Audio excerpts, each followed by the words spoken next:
300 करोड़ रुपए देने के लिए लोग आगे आए। हमने कहा हम नहीं लेंगे।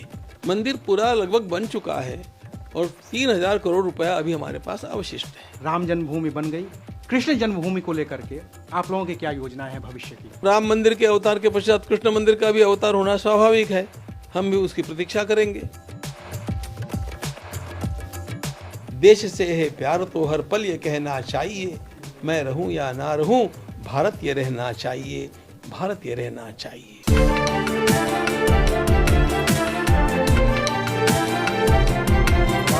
के लिए देश और दुनिया से लाखों लोग अयोध्या में मौजूद हैं, लेकिन जब इतना भव्य कार्यक्रम होता है तो एक स्वाभाविक जिज्ञासा होती है कि जब इतना बड़ा भव्य कार्यक्रम हो रहा है तो उसमें कितना खर्चा आता होगा। इतना भव्य मंदिर बन रहा है, उसमें कितना खर्चा आता होगा, चढ़ावा चढ़ता है वो कितना होता होगा, और कैसे इस मंदिर में आगे के जो कार्यक्रम होते हैं, जो व्यवस्थाएं होती हैं, उसमें कितना पैसा खर्च होता होगा। तो इसके लिए हमारे साथ मौजूद हैं इस वक्त राम मंदिर तीर्थ क्षेत्र ट्रस्ट के कोषाध्यक्ष गोविंद देव गिरी जी महाराज। गोविंद देव गिरी जी के और भी परिचय हैं जो हम इस बातचीत के दौरान उनसे जानते रहेंगे, समझते रहेंगे। तो महाराज जी, शुक्रिया वक्त देने के लिए। नारायण। महाराज जी, 22 तारीख को प्राण प्रतिष्ठा हो रही है जी। एक स्वाभाविक जिज्ञासा होती है लोगों के मन में कि इतना बड़ा आयोजन है तो इसमें खर्च कितना होता होगा। चूंकि आप कोषाध्यक्ष हैं, आप बेहतर बता सकते हैं इन चीज़ों को।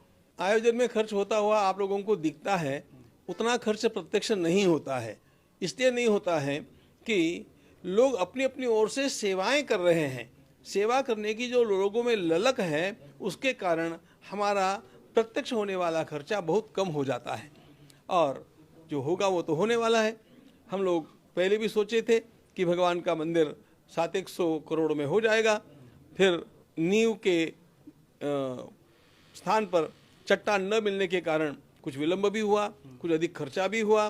फिर थोड़ा सा हम लोगों ने, हमारे पूर्व आचार्यों ने जिस मंदिर के नक्शे पर हस्ताक्षर कर दिए थे उसको हम बदल तो नहीं सकते थे, लेकिन उसको हमने बढ़ा दिया। उसका मूल ढांचा वैसा ही रख करके, जैसे कि उनके एक तले को हमने बढ़ा दिया, एक तल बढ़ा दिया। 3 शिखर उसमें होने वाले थे, हमने 5 शिखर कर दिए। तो इस प्रकार उसका खर्चा 1100 से अधिक करोड़ तक हो गया और वह 1400 के आसपास जाएगा, ऐसा हमारा अनुमान है। महाराज जी, एक सोशल मीडिया चूंकि का ज़माना है, लिस्ट चलती रहती है कि इस मंदिर में दान देने वाले बहुत सारे लोग हैं, और बहुत सा जो सबसे टॉप दानदाता हैं उसमें से कुछ अभिनेता हैं, कुछ क्रिकेटर हैं और कुछ राजनीतिज्ञ हैं। क्या वो लिस्ट सच है क्या कि गौतम गंभीर 2 करोड़ रुपए दे दिए, इन्होंने इतने करोड़ दे दिए, उतने करोड़ दे दिए? मुझे किसी के कितने करोड़ दिए इसकी ओर मेरा ध्यान नहीं जाता है, क्योंकि मेरा ध्यान अधिक से अधिक दान देने वाले की ओर से लेकर के कम से कम दान देने वाला लेकिन श्रद्धा में अत्यंत भरपूर इस प्रकार का जो भाविक है उसकी ओर भी होता है। हम करोड़ों में नहीं गिनते हैं, हम श्रद्धा भाव को देखते हैं। करोड़ तो भगवान की कृपा से अपने आप आ जाएगा। हम आपको एक बात बतलाना चाहते हैं, हमारे सामने तो 300 करोड़ रुपए देने के लिए लोग आगे आए। हमने कहा हम नहीं लेंगे। हमने डोनर्स को नकार दिया, क्योंकि हम लोगों ने सोचा था कि इतना यदि दान हम लेते हैं तो मंदिर, हमारे सामने 2 परिवार आए, उन्होंने कहा कि जितना लगना है लगने दीजिए, हम 2 परिवार मिलकर के मंदिर बना देते हैं। हमने कहा नहीं, ये मंदिर झुग्गी झोपड़ी में निवास करने वाले सामान्य से सामान्य राम प्रेमी के 5-5 रुपये लेकर के बन जाएगा, लेकिन हमें लोगों को जोड़ना है, हमें लोगों के भीतर की भक्ति का दर्शन करना है। वित्त तो उसके पीछे अपने आप आ जाएगा, और वो आ ही गया। आपको मैं एक बात बता दूं, हमने सोचा था कि हम लोग 1100 करोड़ रुपए इकट्ठे कर पाएंगे, समर्पण के रूप में लोग इतना तो अवश्य देंगे, ऐसा हमने सोचा था। जो मैंने सोचा था और हमारे सब लोगों ने सोचा था, उससे 3 गुना से अधिक लोगों ने समर्पण किया। और आपको एक बात और बता दूं, उसके पश्चात, समर्पण के पश्चात भी हम लोगों को ये उल्हाने सहने पड़े कि हम तो प्रतीक्षा करते रह गए, आप हमारे पास आए ही नहीं। इतने दानदाता थे आपके पास? बिल्कुल थे। फिर हम लोगों ने ये कहा अब आप ऑनलाइन भेज सकते हैं। ऑनलाइन भेजने का सिलसिला चलता रहा, और परमात्मा की कृपा ऐसी है कि 3300 करोड़ रुपया उस समय आया था। मंदिर पूरा लगभग बन चुका है और 3000 करोड़ रुपया अभी हमारे पास अवशिष्ट है। क्योंकि मंदिर अब लगभग कंप्लीट होने का स्थिति की ओर बढ़ रहा है, 22 तारीख को प्राण प्रतिष्ठा भी हो गई है। अब इस पे कुछ विवाद भी हुए इन प्राण प्रतिष्ठा में, चूंकि आप महंत हैं, संत हैं, कुछ संतों ने भी विवाद किया। दो विवाद हुए। एक तो मूर्ति को लेकर के विवाद हुआ कि पहले से मूर्ति जब रामलला विराजमान हैं तो नई मूर्ति की ज़रूरत क्या है। और दूसरा विवाद ये हुआ कि जब मंदिर अर्धनिर्मित है, पूरी तरीके से बन नहीं पाया है, तो इसमें प्राण प्रतिष्ठा की ज़रूरत क्या है। और ये जो बयान थे वो शंकराचार्यों के थे जो सर्वोच्च पीठ पे आधीन है। इसको लेकर के आप क्या कहते हैं? पहली बात यह है कि बयान शंकराचार्यों के हैं कि तथाकथित शंकराचार्यों के हैं, इसकी पहले छानबीन होनी चाहिए। मैं स्वयं शंकराचार्य परंपरा का हूँ और मेरी दृष्टि में मैंने ये देखा है, जो मैंने सुना है, किसी भी हमारे पीठ पर विराजमान शंकराचार्य महाराज ने मंदिर के इस प्रतिष्ठा के कार्य के ऊपर आपत्ति नहीं उठाई है। सुझाव लोग देते रहते हैं, भाई आपने इतने ठंड में मुहूर्त लिया है तो 1 महीना बाद में भी ले सकते थे, या मंदिर पूर्ण होने के बाद में भी कर सकते थे, लेकिन विरोध किसी ने भी नहीं किया। विरोध करने वाले जो कोई आपको शंकराचार्य के नाम से प्रसिद्ध होने वाले लोग दिखते हैं, मुक्तेश्वरानंद जी हैं, उनका शंकराचार्य होना और नहीं होना ही खटाई में है। वह एक अस्पष्ट बात है, संदिग्ध बात है। और जब हमारे पूज्य स्वामी नित्यानंद जी महाराज ने कहा कि वो तो शंकराचार्य मैं मानता ही नहीं हूँ, जब पुरी के हमारे अत्यंत प्रतिष्ठित और सबसे विद्वान आचार्य ऐसा बोलते हैं, तो वे कैसे शंकराचार्य हो सकते हैं। तो इसलिए सबसे अधिक मुखर होकर के बोलना और मैं शंकराचार्य हूँ ऐसे बोलते रहना, वास्तव में उच्चतम न्यायालय ने उन्हें शंकराचार्य शब्द का प्रयोग करने के लिए भी मनाही की है। ये मैंने सुना भी है और पढ़ा भी है। तो इसलिए इन तथाकथित लोगों की बात को छोड़ दीजिए, किसी भी हमारे पूज्य आचार्य ने इसका विरोध नहीं किया। हमारे सभी पूज्य आचार्य इसके साथ सहमत हैं और हमने जहाँ कहीं उन लोगों ने अपनी जिज्ञासाएं प्रकट की, असहमति प्रकट करना विरोध नहीं होता है।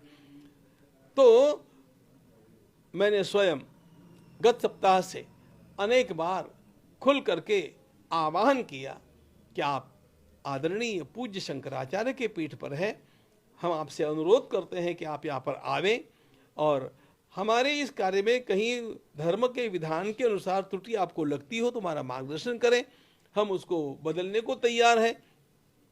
हमारे किसी भी आचार्य जी को हमारा यह कार्य नापसंद नहीं है, महाराज जी नहीं कर रहे हैं। आपसे आखिरी सवाल कि आप चूंकि कृष्ण जन्मभूमि ट्रस्ट के भी उपाध्यक्ष हैं, राम जन्मभूमि बन गई, काशी कॉरिडोर बन गया, कृष्ण जन्मभूमि को लेकर के आप लोगों की क्या योजनाएं हैं भविष्य की? राम जी के अवतार के पश्चात कृष्ण भगवान का अवतार हुआ, तो राम मंदिर के अवतार के पश्चात कृष्ण मंदिर का भी अवतार होना स्वाभाविक है। हम भी उसकी प्रतीक्षा करेंगे। इसके लिए कोई योजना आगे की? हमारी अभी कोई योजना नहीं है।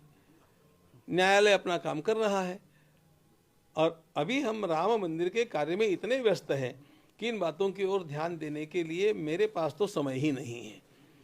और वहाँ के लोगों ने भी यही सोचा है कि भगवान का एक कार्य पूर्ण हो जाए, उसके पश्चात शांति से बैठ करके उसकी योजना बनाएंगे। अच्छा महाराज जी, चूंकि आपके पीछे एक जो तस्वीर है महर्षि वेद व्यास की तस्वीर है, आप उसके भी अध्यक्ष हैं उनके ट्रस्ट के, और गीता प्रेस के भी, गीता ट्रस्ट के भी आप अध्यक्ष हैं। कैसे देखते हैं इसको, जो पुणे में एक कार्यक्रम होने जा रहा है 4 फरवरी को, हमें पता चला है, और उसमें देश विदेश के सारे साधु संत आ रहे हैं, क्या है उस कार्यक्रम की योजना? ऐसा है शक्तिला एकादशी के दिन मेरा जन्मदिन पड़ता है। इस समय शक्तिला एकादशी 6 फरवरी के दिन आती है। गीता परिवार का जो काम हम लोग गत 36 वर्षों से कर रहे हैं, उस काम के आयाम ने एक बड़ा विस्तारित रूप धारण कर लिया। हमें बड़ा समाधान है कि इस समय गीता परिवार के learngita.com के माध्यम से गीता का अध्ययन करने वाले लोगों की संख्या 181 देशों में 8.5 लाख से अधिक लोग गीता का अध्ययन कर रहे हैं। और ये काम 8,000 कार्यकर्ता कर रहे हैं, हमारे देश के भाई बहन, विदेशों के भी कार्यकर्ता उसमें सहभागी है। और ये संपूर्ण निःशुल्क है। सवेरे 5 बजे से रात में 2 बजे तक उसकी कक्षाएं चलती है और 13 भाषाओं में चलती है। तो इतना बड़ा ये काम इतने वर्षों से ये लोग कर रहे हैं, उनकी सबकी इच्छा यह रही और इसलिए गत अनेक वर्षों से मेरे जन्मदिन का नाम ही उन्होंने गीता भक्ति दिवस ऐसा रखा है। तो गीता भक्ति अमृत महोत्सव इस नाम से वह कार्यक्रम होगा। उसका शुभारंभ हमारे पूज्य सरसंघ चालक जी माननीय भागवत जी करेंगे और उसके समापन में हमारे माननीय गोरक्ष पीठाधीश और उत्तर प्रदेश के मुख्यमंत्री माननीय योगी जी महाराज पधारेंगे। सभी प्रकार के संत महात्मा उसमें पधार रहे हैं और उसमें विशेष बात जो है मैं आपको बतलाना चाहता हूँ। जब ये काम मेरे सामने आया कि ऐसा हम करना चाहते कुछ, तो मैंने कहा देखो ये जन्मदिन का मुझे अभी किसी प्रकार का कोई उत्साह नहीं है, ये सारी बातें मुझे अनावश्यक लगती है। लेकिन यदि आप चाहते हैं तो 2 काम कीजिएगा। मैं आलंदी क्षेत्र में बैठ करके श्रीमद् भागवत का श्रवण करूं, किसी संत पुरुष को बुला करके उसके द्वारा मैं श्रवण करूं, एक बात। और दूसरी बात, हमारे देश में अनेक लोग ऐसे हैं जो दीर्घ काल तक पूरा जीवन लगभग देश धर्म संस्कृति के लिए अर्पण करके जी रहे हैं। ऐसे 75 लोगों का सम्मान मेरे हाथों से और अच्छे संतों के हाथों से हो जाए, मुझे समाधान इसमें है। तो वो एक कार्य इसमें होना है। और दूसरी बात, वेदों के व्याख्याता लगभग 20 व्याख्याता आकर के उसमें वेदों पर व्याख्यान देने वाले हैं। सामान्यतया ये होता नहीं है। ये सब कार्यक्रम श्री क्षेत्र आलंदी में होगा जो पुणे के नज़दीक है और संत ज्ञानेश्वर महाराज की वहाँ पर समाधि है। आखिरी बस सवाल क्या है ये, कोई संदेश जो लाखों राम भक्त अयोध्या में जुटे हैं, 22 तारीख को जो प्राण प्रतिष्ठा होने जा रही है, राम मंदिर तीर्थ क्षेत्र ट्रस्ट की ओर से कोई संदेश आप उनको देना चाहें तो? भगवान श्री राम के इस मंदिर निर्माण के अवसर पर मेरे मन में यही विचार आता है कि हम लोग इस बात को भूले नहीं कि यह मंदिर ऐसे ही नहीं बना है। इसके पीछे संघर्ष की परंपरा है, त्याग की परंपरा है, इसके पीछे संगठन की शक्ति की परंपरा है। और हम सब इस प्रकार से जब एकत्रित होकर के कुछ काम किए तब ये दिन हमने देखा है। इसलिए अब वह शौर्य बताने का जो समय था वो तो पूरा हो गया, लेकिन धैर्य के साथ हम लोगों को अब इस राम जी के मंदिर के स्थापना के पश्चात हमारे संपूर्ण राष्ट्र में किस प्रकार एकात्म भाव रहेगा, इसका विचार करना चाहिए। राम सबके लिए है, राम सब में है, राम सबको अपना मानते हैं। इसलिए जो जो भारत से प्रेम करेगा और जो जो सद्गुणों से प्रेम करेगा और जो जो सदाचारी रहने का निश्चय करेगा, वे सभी लोग हमें अपने लगने चाहिए। अन्य लोगों को भी साथ लाने के लिए उनको भी योग्य बनाने का प्रयास हमारी ओर से होना चाहिए।